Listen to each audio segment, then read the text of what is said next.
Alhamdulillahirabbil alamin, la haula wala quwata illa billah. Asyhadu an la ilaha illallah wahdahu la syarikalah wa asyhadu anna Muhammadan abduhu wa rasuluhu alladzi la nabiyya wa la rasula ba'dah. Allahumma shalli ala Muhammad wa ala ali Muhammad kama shallaita ala Ibrahim wa ala ali Ibrahim wa barik ala Muhammad wa ala ali Muhammad kama barakta ala Ibrahim wa ala ali Ibrahim innaka Hamidum Majid. Amma ba'du, Bapak Ibu jamaah Masjid Mutiara yang saya hormati serta dirahmati Allah Subhanahu wa taala. Alhamdulillah, puji serta syukur selayaknya dan seterusnya kita panjatkan kehadirat Allah Subhanahu wa taala atas segala karunia dan kenikmatan yang Allah limpah curahkan kepada kita semua secara terus-menerus tanpa putus. Yang paling utama dan yang menjadi pegangan kita semua adalah kenikmatan berupa nikmat iman, nikmat Islam. Itu yang menjadi pedoman dan tuntunan hidup serta kehidupan kita semua. Alhamdulillah, Allah Subhanahu wa taala juga masih berkenan memberikan kita kenikmatan berupa kesehatan. Di saat yang lain mungkin di antara saudara-saudara kita, tetangga atau kerabat kita yang tengah diuji sakit, alhamdulillah kita masih diberikan kesehatan. Tak lupa mendoakan mereka-mereka yang tengah diuji sakit tersebut, semoga lekas diberi kesembuhan serta diberikan kesabaran dalam menjalani ujian sakitnya. Semoga menjadi kifarat penggugur dosa-dosa bagi dirinya, amin ya rabbal alamin. Allah Subhanahu wa taala juga alhamdulillah masih berkenan memberikan kenikmatan kepada kita berupa jatah usia yang panjang hingga sampai subuh ini. Kita tadi dini hari mungkin sebagian dari kita sudah terbangun, diberikan jatah lagi bernafas, jatah usia membuka mata kita di dunia ini, seraya memanjatkan doa memuji kepada Allah dengan pujian yang telah kita hafal bareng-bareng bahwa alhamdulillahilladzi ahyana. Redaksi doanya juga mengatakan ahyana, kalau dilihat terjemahannya adalah yang telah menghidupkan kami. Jadi alhamdulillahilladzi, segala puji bagi Allah zat yang ahyana, telah menghidupkan kami kembali, ba'dama amatana, setelah kami mati ya. Jadi bukan alhamdulillahilladzi qadaina atau segala puji yang telah membangunkan kami ba'da ma'ana, setelah kami tidur, tapi di redaksi katanya adalah yang telah menghidupkan kami, bukan yang telah membangunkan kami. Ini artinya memang selama kita tertidur semalaman, itu posisi kita boleh disebut, boleh dibilang mungkin posisi dalam keadaan mati, tapi tidak mati total seperti halnya orang yang kehilangan nyawa atau yang sudah dicabut nyawa. Kenapa tidur disebut mati? Karena kita tidak ada kesadaran di dalam tidur kita, tidak ada suara-suara yang terdengar mungkin, apalagi yang tidurnya agak pules atau bahasa Garutnya anu kebluk, itu aya gempa ge sigana mah anteng we tidur. Ini menunjukkan memang yang tidur itu setengah mati lah, dia tidak sadar ada yang ngomongin, ada yang suara-suara lain dan sebagainya, tidak ada kesadaran, makanya disebutnya setengah mati. Hakikatnya memang masih hidup karena organ tubuhnya masih berfungsi, denyut jantung, nadi dan sebagainya. Tapi kita dibangunkan oleh Allah pagi tadi itu membaca doanya, segala puji bagi Allah zat yang telah menghidupkan kami kembali. Dan kita hakikatnya hidup di dunia ini karena memang calon-calon mati. Setiap waktunya kita tadi setengah mati, apalagi nanti mungkin yang mati hakikatnya, yang hakiki.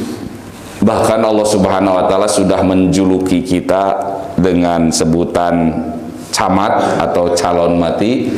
Itu buktinya terdapat di Al-Quran. Bapak Ibu bisa lihat di Al-Quran surat Az-Zumar surat ke-39 ayat 53 sampai 54 atau 53 lah, di kisaran 53 ya kalau tidak salah. Allah berfirman, "A'udzubillahi minasyaitonirrajim. Innaka mayyitun wa innahum lamayyitun."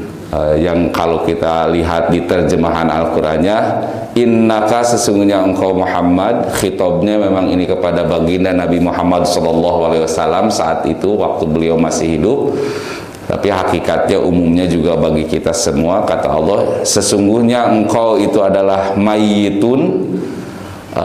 Mayyitun di sana dilihat di surat Az-Zumar itu menggunakan huruf-hurufnya mim, ya dan ta, yang mana kalau dibaca pakai tasjid mayyitun itu artinya yang masih bernyawa tapi bakal mati, atau tadi camat, calon mati.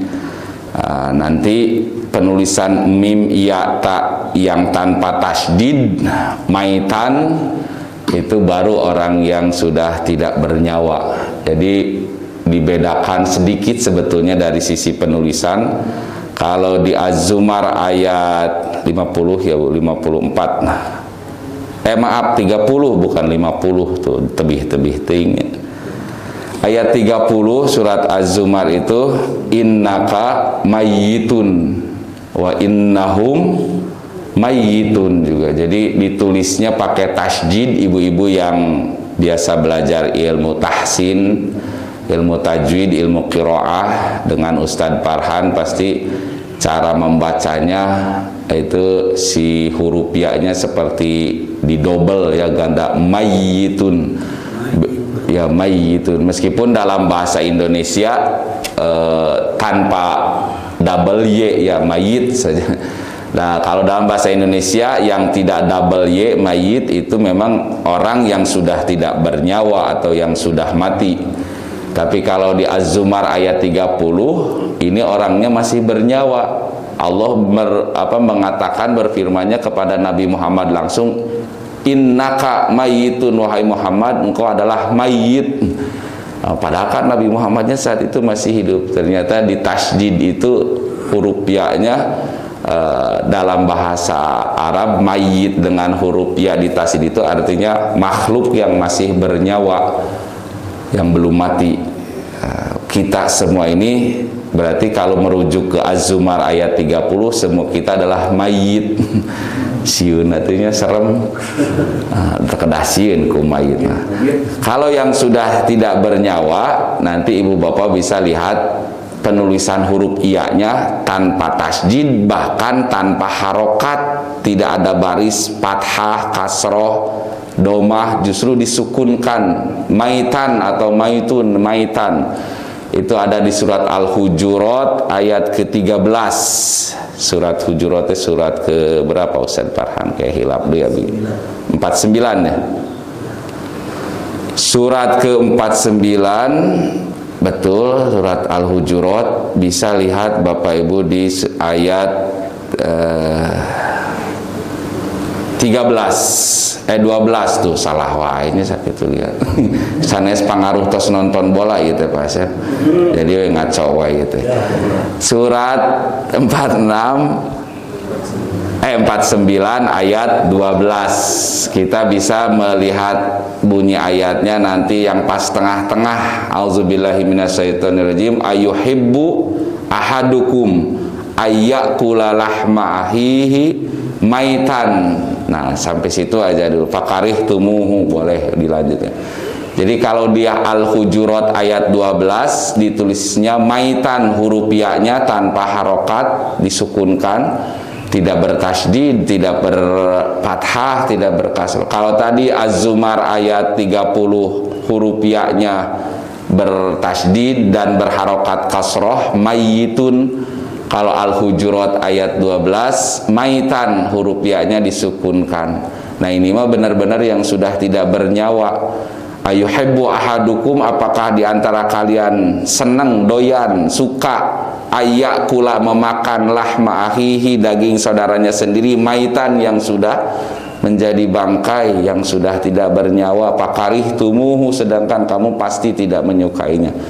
Ayat ini maksudnya ditujukan pada orang-orang yang suka menggunjing, menggibah, mengumpat, itu diibaratkan seperti memakan daging bangkai saudaranya sendiri. Maitan di situ berarti yang sudah meninggal. Atau nanti di Al-Maidah, hurrimat alaikum maitata, maitatun, maitata itu bangkai juga ya. Artinya yang binatang yang sudah tidak bernyawa, hurrimat diharamkan atas kalian, bangkai, darah, dan seterusnya. Berarti kalau penulisan ya-nya tanpa harokat itu benar-benar yang sudah tidak bernyawa, atau bahasa kitanya yang sudah mati, jenazah kalau manusia, bangkai kalau binatang. Nah, kalau mayyitunnya adalah kita yang masih hidup, disebutnya camat ya, calon mati atau orang-orang yang masih bernyawa dan akan mengalami kematian. Bahkan di surat Al-Anbiya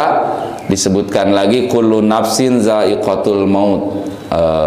Itu ada di surat Al-Anbiya yang terusannya kullu nafsin za'iqatul maut ma asabakum min syarra'i dan seterusnya. Atau juga di Ali Imran ada kullu nafsin za'iqatul maut, setiap nafsun, setiap yang bernyawa akan mengalami kematian. Nah, topik kita di sini bukan soal kematiannya, Bu. Subuh-subuh mau ulah waka ngomongin kematian atuh. Kudu ge semangat ieu teh kalaka ngomongkeun tinu kematian.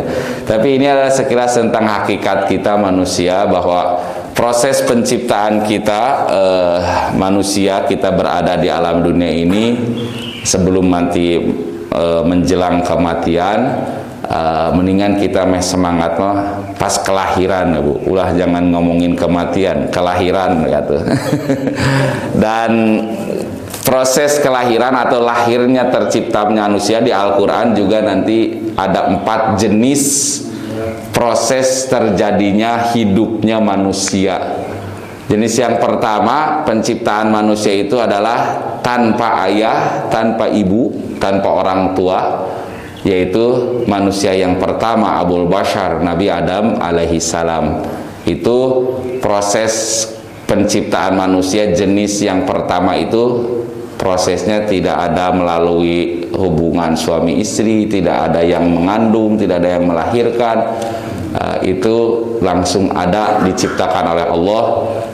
Nanti banyak ayatnya di Al-Quran, diantaranya surat Al-Baqarah ayat 30, wa idh qala rabbuka lil malaikati inni ja'ilun fil ardi khalifah, atau di surat Al-Hijr ayat 28, itu bahkan dijelaskan langsung dengan sebutan basyarun.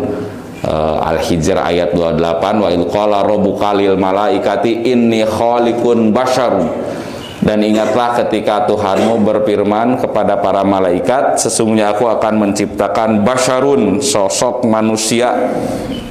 Jadi basyar itu secara bahasa, itu dalam bahasa Arab arti asalnya adalah kulit, basyroh itu, atau permukaan kulit yang ditumbuhi rambut, bulu-bulu halus, disebutnya basyroh, basyarun. Jadi kalau Allah menyebutkan manusia dengan sebutan bashar, khususnya kepada Nabi Adam waktu pertama kali hendak diciptakan, Allah menginformasikan, ngasih bocoran kepada para malaikat di Al-Hijr ayat 18, ayat 28 itu, inni khaliqun bashar, sesungguhnya aku akan menciptakan basyarun, sosok makhluk yang dinamai bashar. Tadi secara bahasa basyarun itu adalah kulit atau permukaan kulit yang ditumbuhi bulu atau rambut-rambut halus.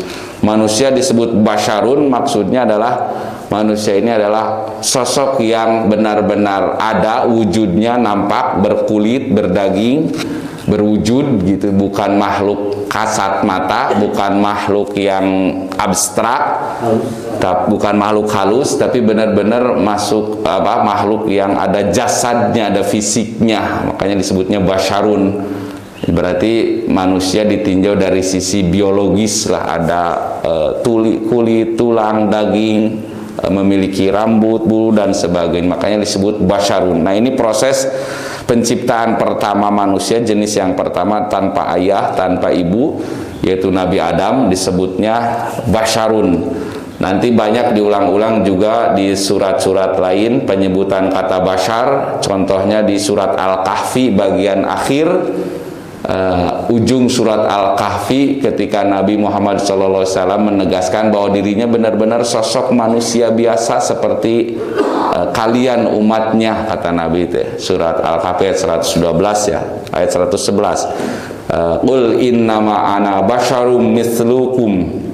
Katakanlah bahwa aku ini adalah basyarum mislukum, manusia seperti kalian, kata Nabi itu. Jadi Nabi ketika menerangkan jati dirinya sebagai Nabi juga, meskipun Nabi, beliau itu menegaskan dirinya itu sebagai manusia seperti anda-anda. Artinya manusia seperti anda-anda itu berarti manusia yang berkulit, berdaging, punya tulang. Secara fisik sama, secara biologis Nabi dengan kita itu sama. Kalau kita tersayat, berdarah, luka, sama. Nabi juga bisa terluka, bisa berdarah, tidak serta-merta karena mentang-mentang seorang nabi jadi kebal, misalkan tidak tembus peluru atau senjata, sama. Nabi bahkan di suatu kesempatan waktu berperang itu sampai tanggal gigi gerahamnya dan berdarah. Berarti sama secara fisik Nabi juga bisa berdarah, bisa terluka. Makanya ketika mengatakan dirinya sebagai sosok manusia itu, beliau mengatakan di Al-Kahfi ayat 112 tadi, ini basyarum mislukum, sesungguhnya aku adalah manusia seperti kalian dari sisi fisik ya. Tapi nanti kalau dari sisi yang membedakan Nabi dengan kita, yaitu yuha ilayya, itu yang membedakannya Nabi diberikan wahyu. Kemudian proses manusia terjadinya, terlahirnya, tercipta manusia yang kedua setelah Nabi Adam adalah orang yang lahirnya tanpa ayah saja. Kalau tadi Nabi Adam terlahir tanpa ibu dan tanpa ayah, nanti ada Allah itu menciptakan manusia yang lahir dari ibu saja tanpa seorang ayah, yaitu Nabi Isa alaihi salam ya. Maaf, sebelum meloncat ke Nabi Isa, ada juga yang lebih menakjubkan ini. Setelah Nabi Adam tanpa ibu, tanpa ayah, ini ada juga makhluk yang kedua diciptakan dari Nabi Adam itu sendiri. Berarti Nabi Adam bukan sosoknya, bukan figur seorang ayah karena tidak menikah, belum menikah saat itu. Tapi diciptainlah pasangannya yang nanti menjadi istri Nabi Adam, yaitu Siti Hawa. Dari mana munculnya Siti Hawa? Nanti ada di surat An-Nisa ayat 1 bahwa Siti Hawa itu diciptakan, diambil dari tulang rusuk Nabi Adam. Berarti ini proses kejadian manusia yang kedua setelah yang tadi terlahir tanpa ayah dan tanpa ibu, yaitu Nabi Adam. Nanti ada proses lahirnya manusia juga, bukan dari ayah, bukan dari ibu juga, tapi muncul dari Nabi Adam itu sendiri, yaitu dari sebagian organ tubuhnya dari tulang rusuk. Makanya ada yang mengatakan perempuan itu sosoknya itu katanya bengkok karena bahan bakunya itu seperti tulang rusuk. Dibiarin bengkok kurang pantas katanya, kalau diluruskan dengan paksa bisa patah. Makanya dalam hadis Nabi berpesan, ittaqu bin nisa, kalian para suami perhatikan, jaga, wanti-wanti tentang perempuan, istri-istrimu dan anak-anakmu. Fa'innahu innaha qaddila, seperti gelas, kata Nabi. Perempuan itu diibaratkan barang pecah. Kalau kita sebut gelas atau apalah yang mudah pecah di kardus-kardus, kalau penitipan barang suka ditulisin awas barang pecah, harus hati-hati, handle with care katanya. Nah, sama Nabi juga ke kita kaum pria berpesan handle with care. Untuk menangani perempuan itu bapak-bapak harus hati-hati. Kalau dipaksain pecah, patah, tapi kalau dibiarin tetap bengkok, jelek. Nah, kita pun ketika menasehati istri atau anak perempuan kita harus hati-hati, jangan dengan paksa, jangan dengan keras, karena nanti bisa patah atau bahasa Jawane mutung. bahasa Sunda nama pundung. Kalau dikerasin, dibentak, ngelurusinnya, ngenasehatinnya nanti pundung atau mutung tadi.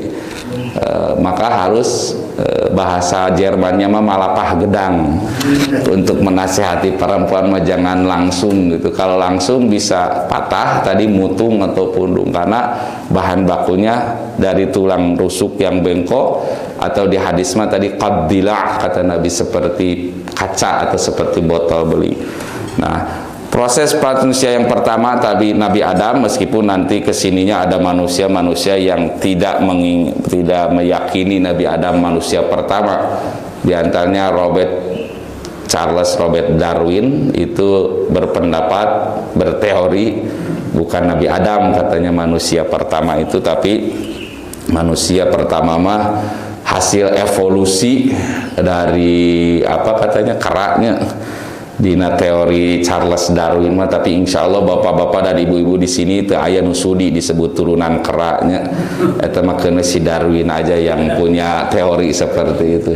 Yang pasti kita sepakat bahwa manusia pertama itu adalah Nabi Adam, Abul Bashar tadi, kemudian Siti Hawa yang tercipta dari Nabi Adam sendiri. Di surat An-Nisa ayat pertama itu, ya ayuhan nasu taqu rabbakumul ladzi khalaqakum min nafsin wahidah wa khalaqa minha zaujaha. Nah, di sana ada kata wa khalaqa minha, dan diciptakanlah si zaujaha ini istri Nabi Adam, minha dari bagian tubuh Nabi Adam.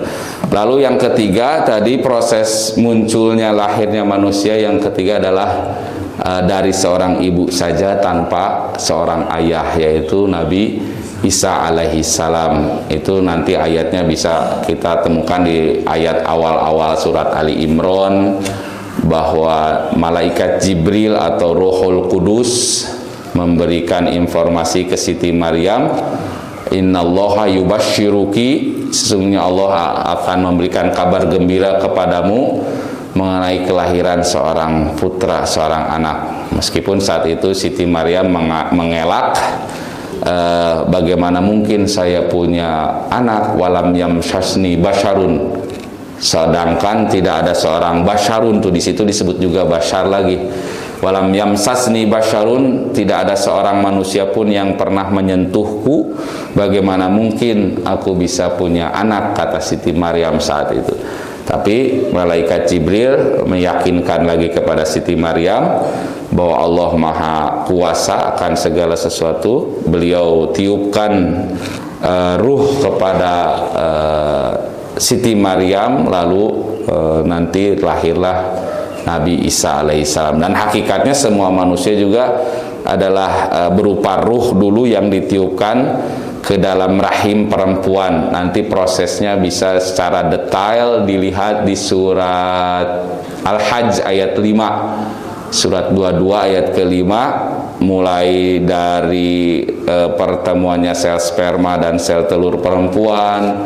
Kemudian setelah itu terbentuklah menjadi apa namanya, alaqah ya, dari nutfah dulu, setelah menjadi nutfah menjadi alaqah, dari alaqah menjadi mudghah.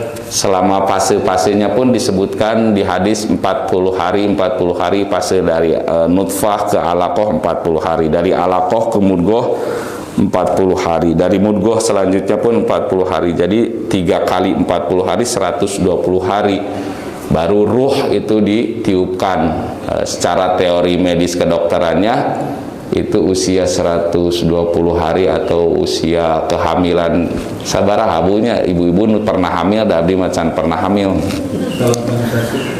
Bukan salpansasi, itu pas di dalam ini pas mulai masuk ruh, usia 3 minggu kehamilannya, atau 3 minggu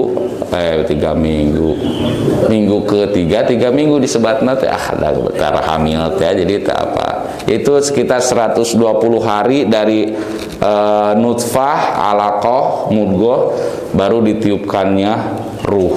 Sama halnya Nabi Isa pun meskipun tanpa proses nutfah, alaqah dan mudghah, langsung ditiupkan ruh kepada Siti Maryam ke rahim Siti Maryam. Nah, ini bisa untuk jadi hujah atau untuk jadi jawaban bagi kita jika ada yang tetap kekeh meyakini bahwa Roh Kudus itu masuk kepada Siti Maryam, atau yang kita sebut dengan istilah Trinitas, Tuhan Bapa, Tuhan Anak, dan Ruhul Kudus. Nah, ini Ruhul Kudus teh diyakininya adalah ruh yang masuk kepada Siti Maryam. Padahal Ruhul Kudus di situ adalah Ruhul Amin. Kalau Al-Quran menyebutnya Ruhul Amin, yaitu malaikat Jibril, sebagai perantara dimasukkannya ruh kepada Siti Maryam yang kesananya nanti jadi Nabi Isa. Nanti ini memang bakal jadi polemik sepanjang masa, terutama setiap menjelang akhir Desember ini, bulan Desember, yang dimana saudara-saudara kita yang umat Kristiani, sebagian mereka, ya tidak semua Kristiani menganggap Isa alaihissalam putra Tuhan. Bahkan umat Kristiani di Mesir, waktu saya di Mesir juga kan ada Kristen. Bahkan penduduk asli Mesir itu mayoritas awalnya adalah sebelum Islam, sebelum zaman Khalifah datang, itu sudah beragama Kristen. Makanya ada sebagian daerah di Mesir itu yang dinamai daerahnya Koptik. Koptik itu yang menjadi dalam bahasa Yunani menjadi Kibti, ya. Kibti itu kesininya menjadi Egypt. Egypt itu dari kata Kibti, dari kata Koptik, dari Kristen. Koptik adalah Kristen warga lokal Mesir asli, yang mana mereka tidak meyakini Nabi Isa alaihissalam sebagai putra Tuhan. Kristen Koptik ini bahkan tidak meyakini tanggal 25 Desember sebagai hari lahirnya Isa, tapi Kristen Koptik mah berkeyakinan tanggal 7 Januari lahirnya Isa Al-Masih itu. Beda halnya dengan Kristen Katolik yang pusatnya di Roma, itu meyakini Yesus Kristus itu lahir tanggal 25. Kristen Katolik itu meyakini Isa itu putra Tuhan. Tapi kalau Kristen Koptik, atau tadi dari kata Kibti dalam bahasa Arab yang menjadi bahasa Yunaninya Egyptos atau Egypt dalam bahasa Inggrisnya, yang di bahasa Arabnya adalah Mesir, bangsa Mesir itu sendiri adalah bangsa Kibti atau Egypt, itu berkeyakinan Isa bukan putra Tuhan, melainkan Nabi dan Rasul utusan Tuhan, ya. Lahirnya pun pada 7 Januari. Ini mereka Kristen Koptik ini kiblatnya, atau dulu banyaknya pusatnya itu adalah di Bizantium. Kalau sekarang daerah Turki. Turki sebelum menjadi namanya negara Turki itu adalah pusat Kristen yang disebutkan dalam Quran sebagai bangsa Nasrani, itu di Bizantium ataupun Romanya bukan Roma di kota Italia, Roma yang sekarang, ya, yang menjadi salah satu nama klub sepak bola AS Roma. Nah, bukan Roma yang itu, tapi Rum. Kalau dalam Al-Quran surat keberapa, surat Ar-Rum ada kan, gulibatir Rum, telah dikalahkan, akan dikalahkan bangsa Romawi, Rum. Nah, Rum itu adalah Bizantium atau Turki yang sekarang. Nah, dulu adalah pusatnya umat Kristiani di sana, umat Nasrani, yang mana sering orang, sebagian kita menyebut Kristen Ortodoks, bukan Kristen Katolik atau Protestan yang pusatnya di Vatikan di Roma, Italia sekarang. Nah, jadi kembali lagi kepada proses penciptaan manusia yang bernama Isa Al-Masih. Ini adalah proses penciptaan manusia yang benar-benar Allah tiupkan ruh kepada Siti Maryam, sehingga lahirlah menjadi sosok Nabi dan Rasul yang diutus untuk menyempurnakan, meluruskan akidah bangsa Yahudi yang sebelumnya telah diutus Nabi, yaitu Nabi Musa alaihissalam. Tetapi banyak penyimpangan. Sebetulnya Nabi Isa bukan membawa syariat baru, Justru Nabi Isa lahir itu untuk meluruskan akidah, syariat, keyakinan umat Nabi Musa yang sudah banyak salah kaprah, ngaco, tidak berpatokan lagi kepada kitab mereka yaitu Taurat. Bahkan Tauratnya sendiri dirubah oleh umat Nabi Musa saat itu dengan kitab yang dibuat oleh mereka yaitu kitab Talmud. Nah, di kitab Talmud ini isinya sangat-sangat ekstrim, jauh sekali dengan isi kitab Taurat. Saking ekstrimnya kitab Talmud ini mengatakan bahwa bangsa selain bangsa Yahudi adalah, maaf, mereka menuliskannya babi atau monyet kera. Jadi kasar sekali interpretasi atau anggapan orang Yahudi dalam kitab Talmud, menyebutkan bangsa non-Yahudi itu adalah kera, adalah babi dan sebagainya. Jadi ngaco pisan lah keyakinan umat Nabi Musa. Sepeninggalnya Nabi Musa, maka diutuslah Nabi Isa untuk menyempurnakan, meluruskan lagi ajaran akidah umat Nabi Musa saat itu. Selanjutnya proses penciptaan manusia yang terakhir, yang keempat, yaitu kita semua anu barolotot carureuleuk gareulis karasep kieu teh, ini mah hasil lahir dari seorang ayah dan ibu ya, dengan prosesnya tadi di surat Al-Hajj ayat ke-5, kemudian nanti di berbagai surat dan ayat juga di surat Al-Alaq ya, disebutkan proses awal penciptaan kita yang jenis keempat ini, jenis manusia yang ada lahir di alam dunia ini, yaitu melalui proses ayah dan ibu syariatnya, tetapi dari hasil saripati makanan yang dimakan oleh ayah ibu kita. Makanan tersebut berasal dari tanah, tumbuhan. Makanya seringlah ada ungkapan manusia itu berasal dari tanah, manusia itu diciptakan dari tanah. Makanya cenah ini mah anekdot, bercanda bukan beneran Ustadz Farhannya. Kalau manusianya cenah dia teh galau terus, sering gabut kata bahasa GBG-na, berarti dia mah diciptakannya dari tanah labil. Namun jalma nu galau kayak itu. Karena tadi manusia kan diciptakan dari tanah. Ada juga manusia teh cenah yang seneng doyannya teh ribut aja, berantem pas ya we hayo. Kayak mah tipe manusia yang diciptakan dari tanah sengketa. Jadi itu mah anekdot saja biar nggak ngantuk lah. Manusia diciptain dari tanah teh bukan langsung hakikatnya dari tanah dibikin adonan diuleni kayak ibu-ibu bikin kuehnya diemple-emple.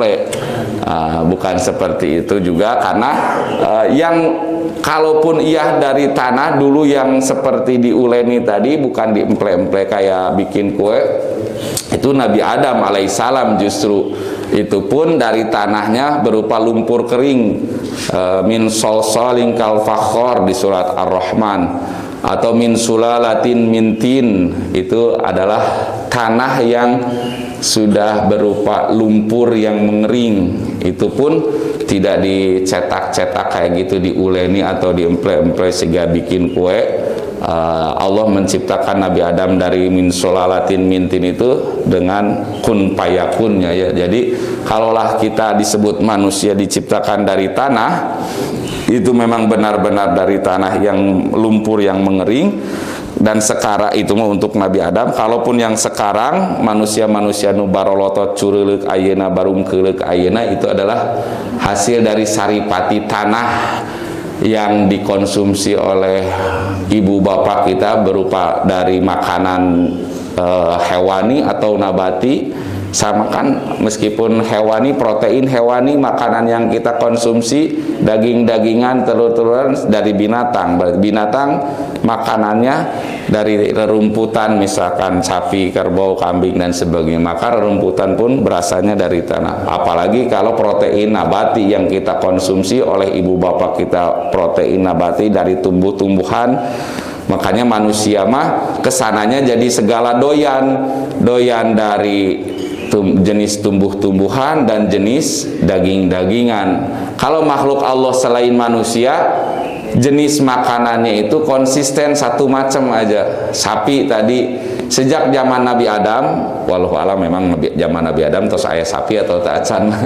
Yang pasti sejak dulu sapi itu sampai nanti hari kiamat konsisten makanannya itu tumbuh-tumbuhan saja, perumputan, daun-daunan, jerami dan sebagainya. Tidak pernah dikabarkan ada sapi iseng makan seblak, makan mie ayam, martabak, masih gak Pak Asep doyan pisan. Jadi sapi itu konsisten tumbuh-tumbuhan.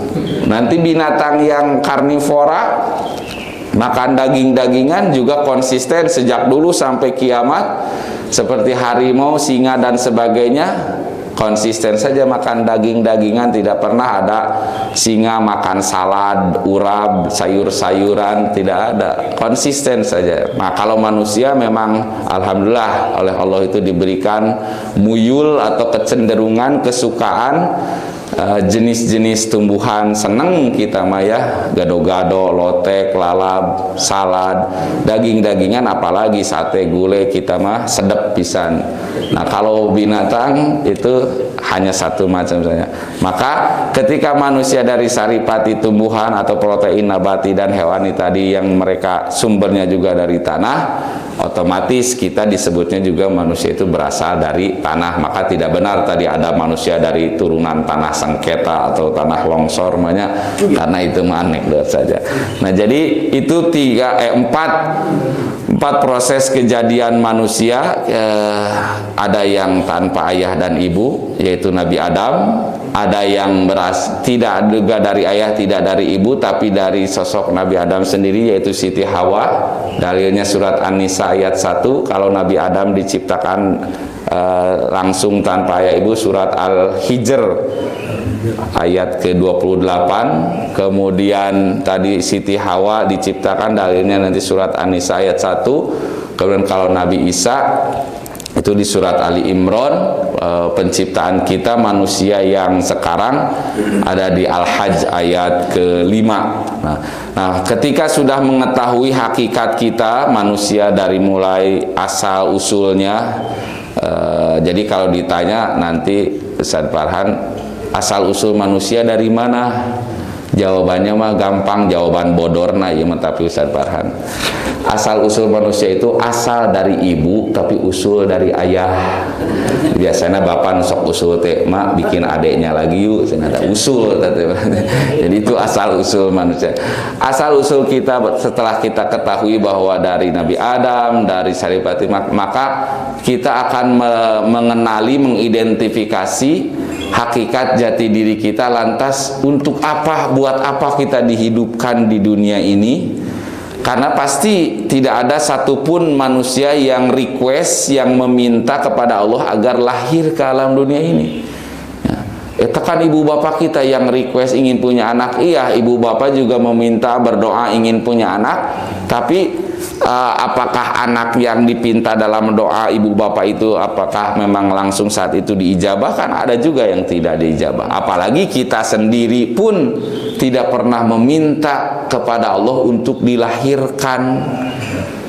Nah, setelah itu berarti jangan sampai kita ada anggapan, ya Allah, aku hidup di dunia ini kan bukan pengen saya, terus ngapain saya di sini, suka-suka saya aja, jangan ada yang ngatur. Nggak bisa gitu juga. Hidup memang bukan pilihan. Bukan pilihan teh artinya kita bukan yang memilih untuk lahir, kita bukan yang minta. Karena kalau kita minta, kalau kita milih pasti bakal milih. Saya aja akan milih request ke Allah, ya Allah jangan dilahirkan di Garut, saya mungkin ingin lahirnya di Belanda, meh rada mancung, meh bule.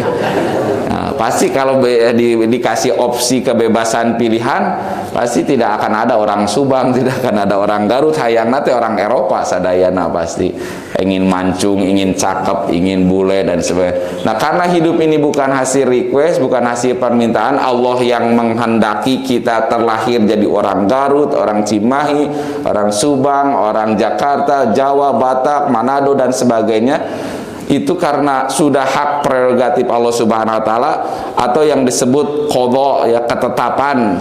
Kita sering mengimani ada qada dan qadar, beriman kepada qada. Qada itu ketetapan, atau bisa bahasa kitanya takdir. Kalau qadar itu dari kata qaddara yuqaddiru, itu takaran sesuai yang telah diukur. Rezekinya nanti takarannya segini, usianya sudah terukur sampai segini, pasangannya, jodohnya, itu disebutnya qadar, ya.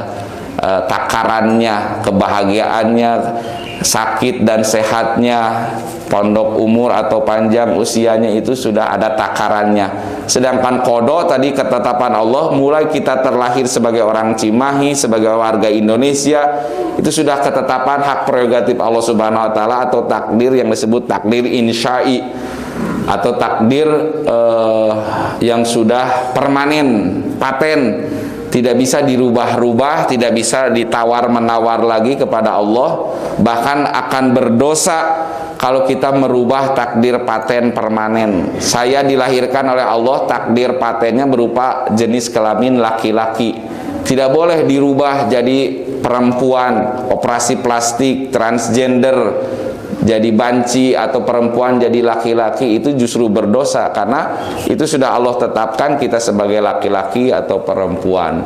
Atau tadi karena ingin hidung mancung, dioperasi plastik, pergi ke Korea. Nah, jauh-jauh ting operasi plastik ke Korea, karena kalau plastiknya di Indonesia mah bahaya, bilih tiras keresek. Nah, di WK Korea. Jadi tidak boleh kita merubah-rubah seperti itu.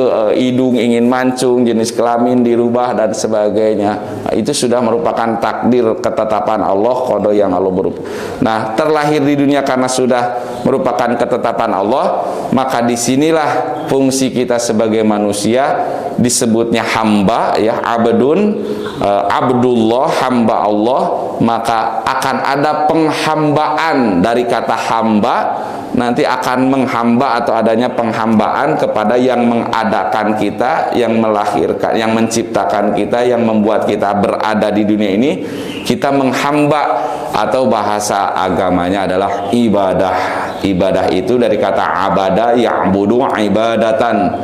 Abadah itu hamba, ya'budu ya menyembah, menghamba, ibadah disebutnya. Kita beribadah kepada Allah Subhanahu wa taala itu karena memang sudah ditetapkan, sudah diadakan di alam dunia ini, meskipun bukan request dan keinginan kita, maka kita menghamba demi atau atas dasar karena Allah lah yang menghendaki kita berada di alam dunia, atau yang disebutnya ibadah. Maka ketika kita menjalankan semua perintah Allah atau yang disebutnya ibadah, itu kita lakukan dengan pasrah, ikhlas, tidak ada keterpaksaan, kitanya juga bukan maksa, bukan pengen ada di dunia, maka ibadah pun tidak ada keterpaksaan. Nah, setelah adanya penghambaan atau yang disebut ibadah kepada siapa ibadah? Al-ma'bud, nanti yang diibadahi. Al-ma'bud ini siapa yang diibadahi? Nanti kalau kata dalam bahasa Arab, ketika kita membongkar kata lafadz la ilaha illallah, ilaha illallah itu ada kata ilah, ada kata Allah. Nah, Allah itu al-ilahul ma'bud, ilah yang diibadahi. Ilah itu secara bahasa Indonesianya Tuhan, atau yang dituhankan, yang kita menghamba. Tapi ilah itu nanti siapa? Harus Allah, tidak boleh ada ilah yang lain. Makanya tadi dalam kalimat, dua kalimat syahadat, asyhadu alla ilaha illallah, tiada ilah selain Allah. Berarti ada ilah-ilah selain Allah, ada. Buktinya di surat Al-Jasiyah ayat 23, ada di sekalangan manusia, sebagian manusia yang menganggap ilahnya itu hawahu, hawa nafsunya, ya. Alladzina yattakhaduna ilahahu hawahu, itu orang-orang yang menjadikan hawa nafsunya sebagai ilah, sebagai yang dihambainya, penghambaannya, menghambanya, ibadahnya kepada ilah yang berupa hawahu dalam surat Al-Jasiyah ayat 23, hawa nafsu. Nanti juga bentuk ilah itu ada yang ilahnya berupa mungkin patung, berhala, dianggap ilah, dianggap Tuhan, atau bukan patung, bukan berhala, harta, harta, jabatan, kekuasaan itu yang dia jadikan penghambaan, totalitas hidup ke arah sana, berarti menghambanya, mengilahnya, menjadikan ilahnya ke harta, ke jabatan, ke hawa nafsu tadi. Maka ditegaskan dalam kalimat syahadat, la ilaha illallah, tiada ilah-ilah yang wajib diibadahi penghambaan kita itu kecuali Allah. Maka dalam definisi Allah itu siapa? Al-ilahul ma'bud, Tuhan penghambaan yang kita menyembah, beribadah kepadanya ya. Sehingga karena Allah lah yang mengadakan kita, maka sewajarnya dan sepantasnya kita menghamba, beribadah kepada Allah Subhanahu wa taala tanpa terpaksa, tanpa disuruh-suruh. Makanya nanti ini akan nyambung dengan pembahasan kita yang beberapa bulan lalu. Ciri orang yang telah mendapat hidayah dari Allah itu, dia akan beribadah itu dengan mudah, tanpa harus disuruh, tanpa harus diajak. Yang dalilnya masih ingat ibu bapak, yaitu surat Al-An'am ayat 125, famay yuridillah ayyahdiyahu yashrah sadrahu lil Islam. Siapa orang yang telah Allah kehendaki diberikan hidayah, maka yasrah sadrahu, dilapangkan dadanya, dimudahkan dalam beribadah tanpa ada tekanan, paksaan, tidak ada bujukan dari yang lain. Benar-benar alamiah kita itu mengerjakannya secara sukarela, sukacita. Itulah penghambaan yang hakiki. Maka setelah kita mengenali asal usul kita, dari mana proses penciptaan kita berada di dunia ini, lalu fungsi kita untuk apa di dunia ini, tadi la ilaha illallah, dan kita menyebut Allah adalah al-ilahul ma'bud, menghamba, beribadah kepadanya.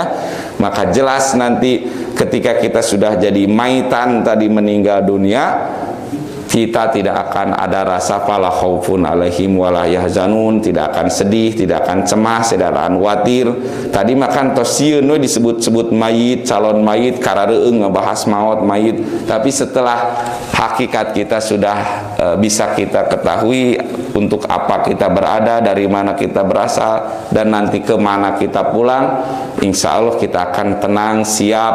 Bahkan kita pun meminta kepada Allah dalam doa-doa kita supaya diwafatkan dalam keadaan husnul khotimah. Amin ya robbal alamin. Dan untuk mencapai husnul khotimah itu, karena kata husnu itu artinya dari kata hasana, yahsunu, bagus dan baiknya, reknya buat bagus yang baik jadi bau, bagus atau baik, hasan itu. Maka ketika mati dalam keadaan penutupan yang baik, husnul khotimah.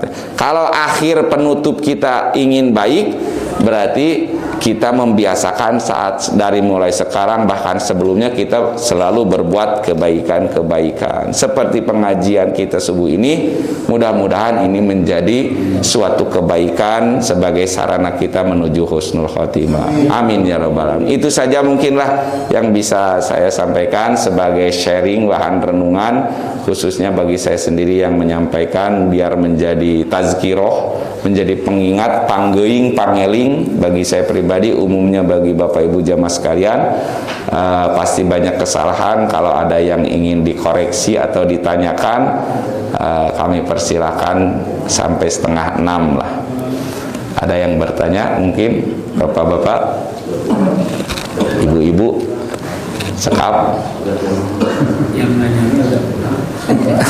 Pak Asep itu nanya, wios atau kalau tidak ada yang bertanya, mudah-mudahan bisa menjadi ilmu buat kita semua. Dan saya mohon maaf, pasti banyak salah-salah kata atau banyak bercandanya. Itu mah hanya intermezzo saja biar nggak ngantuk. Hakikatnya kita semua adalah makhluk yang penuh kesalahan. Oleh karena itu kita memohon ampun atas salah-salah kita, baik yang disengaja ataupun tidak disengaja. Mudah-mudahan Allah mengampuni salah-salah kita. Amin ya rabbal alamin. Allahumma inna nadzalamna anfusana wa illam taghfir lana wa tarhamna lanakunanna minal khasirin. Allahumma arinal haqqa haqqa warzuqna tiba'ah wa arinal batila batila warzuqna ijtinaba. Rabbana atina fid dunya hasanah wa fil akhirati hasanah wa qina adzabannar. Aqulu qouli hadza wa astaghfirullah li wa lakum walhamdulillahi rabbil alamin. Wassalamualaikum warahmatullahi wabarakatuh. Hatur nuhun.